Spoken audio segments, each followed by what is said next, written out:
Alors, je m'excuse d'avance, il y a des travaux dans ma rue, il y a possibilité que parfois nous entendâmes de légers bruits un peu chiants. Il m'énerve avec ses portes. Oh.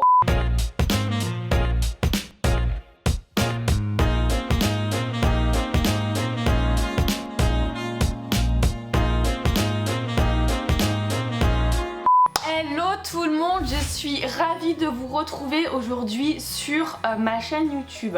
Aujourd'hui je vous retrouve pour une vidéo, alors c'est très grave. Big up à Darko. Je vous ai demandé sur Instagram de me raconter des histoires, comment apporter ça, des histoires un peu compliquées, un peu croustillantes, où il y a des cousins qui fricotent ensemble. Avant toute chose, c'est pas parce que je raconte ces histoires qu'il faut le faire chez vous. C'est pas parce qu'il y en a qui couchent avec leurs cousins que vous devez faire pareil. En fait, j'ai tellement des histoires de malades. Je vais y aller crescendo. Petite précision, j'ai reçu des messages sur Instagram. Il y en a, ils ont peur que ce soit du fake, etc. Les messages que je reçois. J'ai un petit peu de problème ce matin. Je vous assure que dans la façon comment c'est raconté, c'est impossible que ce soit du fake. Ah mais dis donc! Du fake. Et en plus de ça, j'ai discuté un peu avec la plupart des personnes pour en savoir plus sur l'histoire, etc. Donc je peux vous assurer que ce n'est pas du fake, putain mais j'arrive pas à le dire, du fake. Et ne croyez pas, c'est monnaie courante. Coucou, alors je te raconte une histoire de fou. C'est arrivé en 2016. Je vivais chez ma tante et ma cousine, donc sa fille, et on se racontait nos histoires de cœur. Je parle avec ma tante, elle me décrit son copain, ce qu'il fait quand il part en vacances, etc. Puis idem avec ma cousine. Beaucoup de détails commençaient à me mettre la puce à l'oreille. Je pense que vous voyez déjà la fin de l'histoire. Beaucoup de similitudes pour chacun des deux hommes mystérieux. Ma cousine se confie à moi, ma tante aussi, mais sans jamais se dire les choses entre elles. Les détails s'accumulent et je commence à me dire qu'il s'agit du même homme. Je ne sais pas comment partager mes doutes car ce n'est qu'une supposition. Un soir, ma tante part voir son copain. Bizarrement, ce soir-là, le copain de ma cousine n'est pas disponible. Ma cousine étant comme ma sœur, je lui fais part de ce que je pense. En fait, là, du coup, la fille et sa cousine vont voir chez le fameux copain, voir s'il y a... Oh non. Arrivée dans la rue de son copain, elle me demande de partir à pied vérifier qu'il n'y ait pas la voiture de sa mère. Et là, le drame. Je cours dans la rue et je vois la voiture de ma tante. Quoi qu'il en soit, étant honnête, je monte dans la voiture et lui annonce qu'effectivement, je crois que c'est la voiture de sa maman. Ma tante rentre le lendemain et là, la vérité explose. Elles sont bien amoureuses et en couple avec le même homme. Là, c'est pas une histoire, y a pas, comment dirais-je, mélange de sang. On a quand même une mère et sa fille. Les pauvres, je pense qu'après, elles ont toutes les deux rompu avec le même garçon. Et après, je crois qu'il essayait de récupérer la fille. J'espère qu'elle n'y est pas retournée. Voilà, après là, les bichettes, elles savaient pas. Mais je pense que le jeune garçon avait un petit problème. Là, nous allons rentrer dans le cadre familial. J'ai couché avec mon cousin et on continue de coucher ensemble à chaque fois qu'on se voit et qu'on boit un peu trop. On est trop attirés l'un par l'autre sexuellement et on n'arrive pas à résister. La première fois, on se sentait super mal parce qu'on y repensait chacun de notre côté et ça nous excitait de ouf et à force, ça fait 4 ans depuis la première fois, limite c'est devenu normal. Les trucs entre cousins, c'est ce qui me choque le moins. Après, c'est aussi, on est attiré par le physique. Voilà, il y a un cousin qu'on peut trouver très beau, très attirant. Après tout, on est des animaux avant d'être des humains, donc c'est normal. Enfin, c'est normal. Vous avez capté ce que je voulais dire. Petite précision, j'ai fait des recherches internet par rapport à la loi, etc. La loi légalise le mariage en France entre cousins germains. Alors, énorme. Enfin, énorme. C'est pas trop cool. J'ai couché avec mon voisin qui en fait était mon oncle. Je n'étais pas au courant jusqu'à ce que mes parents viennent boire le café dans mon nouvel appart plutôt, et que ma mère me dise en voyant le mec à la boîte aux lettres: ah mais c'est Didier, tu le connais pas, c'est le frère à papa. Ah bah ouais, du coup je le connais bien, j'ai jamais raconté ce secret à personne, ça me lave de mes péchés. Là je trouve que c'est un peu plus grave que le cousin, après elle ne le savait pas. Je trouve que là c'est quand même un peu plus grave, voilà. Ils ont fricoté une fois ensemble, hein, vous avez compris ce que je voulais dire, on les excuse, ils n'ont pas recommencé et puis de toute façon ils ne le savaient pas, donc bon on peut pas non plus s'acharner sur eux. On peut pas dire genre oui mais vous êtes inconscient, ils ne le savaient pas. Alors, ça me concerne pas moi directement, mais j'ai mon pote qui sortait avec une nana et c'était assez sérieux. Projet, mariage, bébé, etc.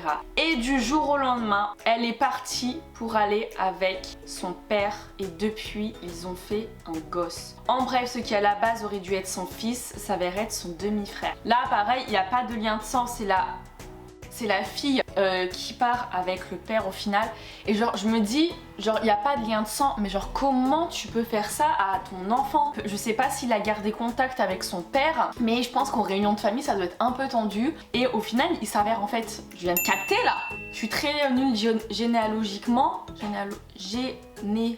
la généalogiquement, ce qui s'avérait être sa copine au départ, c'est devenu sa belle-mère. Genre c'est horrible quoi. Salut, alors moi ce sont mes parents. Ma mère et mon père sont cousins germains. Ils se sont rencontrés quand ils avaient 20 ans mais n'étaient pas au courant qu'ils étaient de la même famille. En fait j'ai l'impression que personne ne connaît ses cousins parce qu'à chaque fois je savais pas que c'était mon oncle, je savais pas que c'était mon cousin. Bref, la famille est tellement grande qu'ils ne connaissent pas tous les membres. Bah voilà, c'est ce que je viens de dire. Après plusieurs rendez-vous, ma mère dit à mon père de venir chez elle. C'est alors que sa mère, ma grand-mère, voit mon père et pète un câble et dit à ma mère: c'est pas possible, c'est ton cousin, faut arrêter ça. Mais mes parents têtus continuent leur relation cachée de leurs parents. Ils habitent ensemble et puis ils décident de se marier. Après plusieurs mois, ils retournent voir leurs parents et expliquent qu'ils ont fait des tests et qu'il y a 95-98% de chances que les enfants soient en bonne santé, autant que pour un couple sans lien. Mes grands-parents acceptent, ils se marient et ils ont maintenant 4 enfants, 2 gars puis 2 filles, dont moi la 3e, et nous sommes tous en bonne santé. Franchement je trouve qu'au final c'est une belle histoire parce que c'est des cousins germains, bon ils se sont mariés etc. Mais voilà, ils ont pas été égoïstes, ils ont fait des tests pour savoir si les enfants étaient en bonne santé. Donc voilà, je trouve que c'est plutôt une histoire très mignonne. Histoire très récente et encore actuelle. J'ai présenté ma meilleure amie à ma famille en août. Elle est de Paris et nous du Nord. On embrasse les gens du Nord. Alors justement, petite je vais dire parenthèse, mais c'est des guillemets.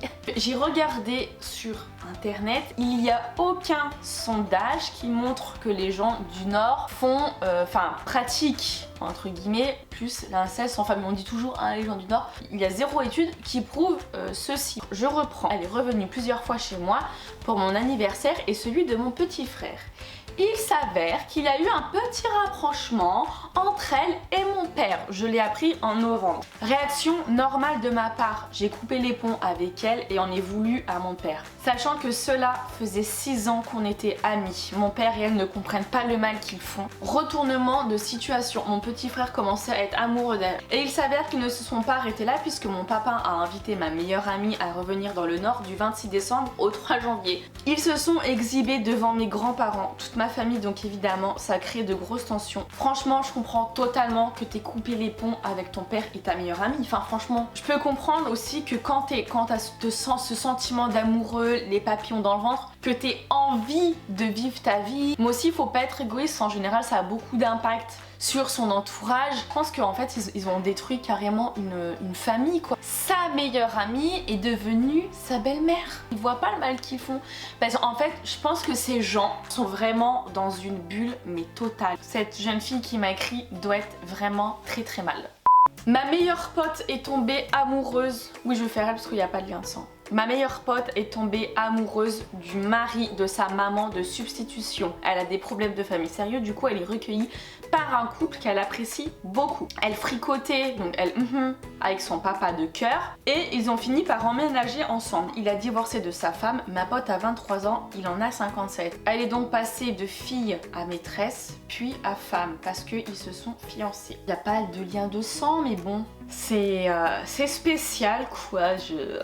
Il me reste 3 histoires à vous raconter, mais alors là, genre c'est le pompon. Coucou Chloé, j'ai une amie qui a ses parents divorcés et donc son père s'est remis... Ah non mais attends.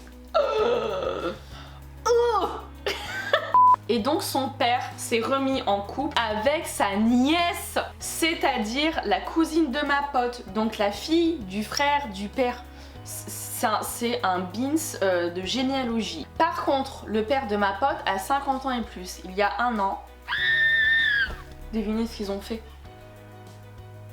Ils ont fait un enfant qui est donc le frère et le neveu de ma pote. Vous voyez, en fait, genre tes frères, neveux, cousins, père, grand-père en même temps. Genre quand tu fais des boubi-boulgas comme ça. Et l'année prochaine, ils vont aller aux États-Unis pour se marier. Alors ils ont fait un enfant, ce que je souhaite. En fait, c'est ça qui m'énerve. C'est quand même chaud, genre d'encaisser que ton frère se tape ta fille. Enfin, pardon. Ok, ils sont amoureux, c'est comme ça, c'est la vie.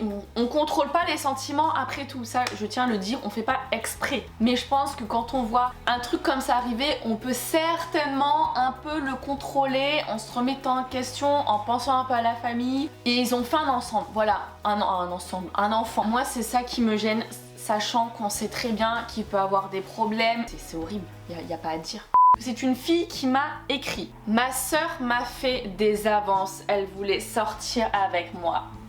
Oh my god. Elle m'envoyait des photos ou vidéos de couples lesbiens et me disait que je l'attirais énormément. J'ai passé un week-end chez elle et à un moment j'ai fait exprès de dormir et elle prenait ma main, la mettait sur son ventre et la descendait. Elle a tenté de m'embrasser, depuis je ne l'ai jamais revue, ça date de 1 mois. Je lui ai demandé si c'était vraiment sa sœur de sang. Même quand je mettais des stories, elle me disait entre guillemets tellement belle vulgairement, hein. Vous avez compris ce que je veux dire? Enfin moi je pense que il y a eu un couac dans l'enfance. Il doit y avoir un style de complexe comme ça qui existe chez les frères et sœurs. Je comprends pas comment tu peux être attiré par ta sœur de sang. Mais voilà, je pense que derrière tout ça, il y a peut-être un problème psychologique, sachant qu'apparemment, genre sa sœur, elle arrive facilement à draguer des filles. Donc, genre pourquoi tu veux ta sœur?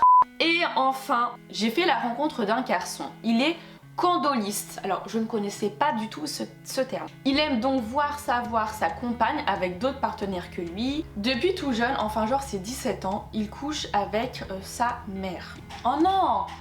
Et puis par la suite avec sa demi-sœur. Son père bio est au courant, mais pas son père du quotidien. Parce qu'en fait, son père bio, c'est l'amant de sa mère. Donc en fait, sa maman, elle a fait une petite marche arrière. Là, nous avons un jeune garçon qui fait avec sa maman. Donc là, franchement, je pense qu'il y a un gros complexe d'Oedipe derrière et c'est... je sais pas... J'ai pas les mots. Je pense que voilà, dans des familles, bah, ça arrive qu'il y ait un petit manque quelque part et qu'on arrive à ce stade-là, quoi. C'est pas possible dans la vie courante, quoi, de faire ça, hein. Donc voilà, j'espère que cette vidéo vous a plu. Enfin, vous a plu, c'est un bien grand mot, mais malheureusement, eh ben, ça existe. Dites-moi en commentaire l'histoire qui vous a le plus choqué. N'oubliez pas de mettre des petits pouces bleus si vous avez kiffé, si vous avez trouvé que c'était des histoires croustillantes. Merci d'avoir regardé cette vidéo, on s'abonne à la chaîne, au compte Insta, je vous fais de gros bisous et je vous dis à la prochaine. Oui maman, je fais ma vidéo là, tu sais là. C'est Frangin qui avait été couché avec la femme de son frère, avec sa belle-sœur. Ah ouais. Terrible, hein. Ah ouais. Voilà, non, il y a plein d'histoires comme ça. Ah non mais tu vois, ça arrive à tout le monde, hein. Ah ouais, elle fait ça avec des tabous. Ah ouais? En fait, la fin, je peux pas dire. Bref, c'est trop violent.